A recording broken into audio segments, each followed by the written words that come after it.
Қазақстан футзалының барлық матчын тікелей эфирде qfutbol.kz сайтында тегін көр. Smart TV немесе смартфоныңа қосымшаны жүктеп, qfutbol.kz-те қосылып, футзалды тамашала.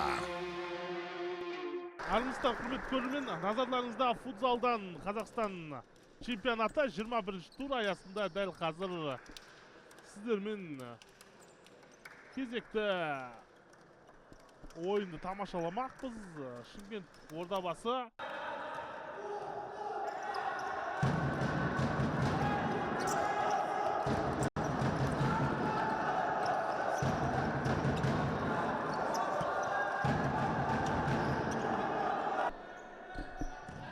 Антон Рындин және гол.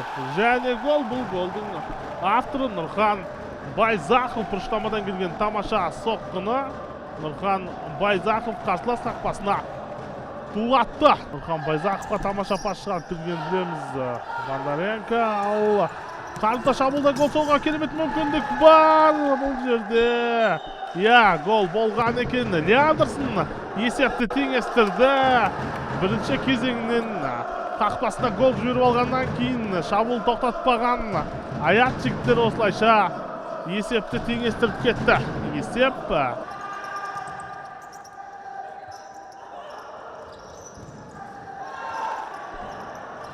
және гол. Бүгінгі ойындағы үшінші гол. Бұл голды бейне қайталаудан мәжбүр болды. Қазір Ахмет Борқанов Аятты алға шығарды.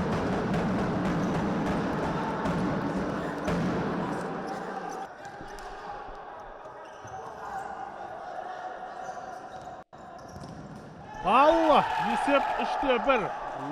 Екінші таймда Аят жақсылап ойынды қолға алуға тырысып жатыр. Марахов бұл ойындағы үшінші. Соңғы 5 ойында Аяттың 2 рет жеңіске жеткен білетті. Жеңілгенді айттық және 4-ші гол. Бұл голды соққан ЖЖ, ал Марахов нәтижелі пас авторы атанды.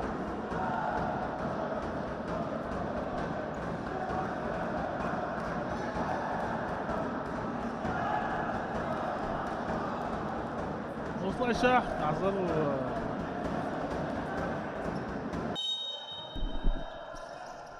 Леандерсон және 5-ші гол соғылды. Игорь Шушу бүгінгі ойындағы Аяттың 5-ші голын соқты.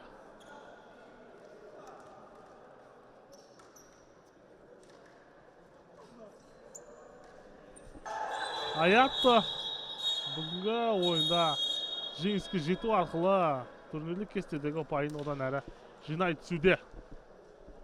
Қорытынды есеп 5-1. Осылайша Аят бүгінгі ойында екінші кезеңде жағдайдың 100%-ға өзгеруін көрсетті. Олай болса, Ордабасы қатарынан 7-ші ойын жеңіліске ұшырады. Қазақстан футзалының барлық матчын тікелей эфирде qfutbol.kz сайтында тегін көр. Smart TV немесе смартфоныңа қосымшаны жүктеп, qfutbol.kz-те қосылып, футзалды тамашала.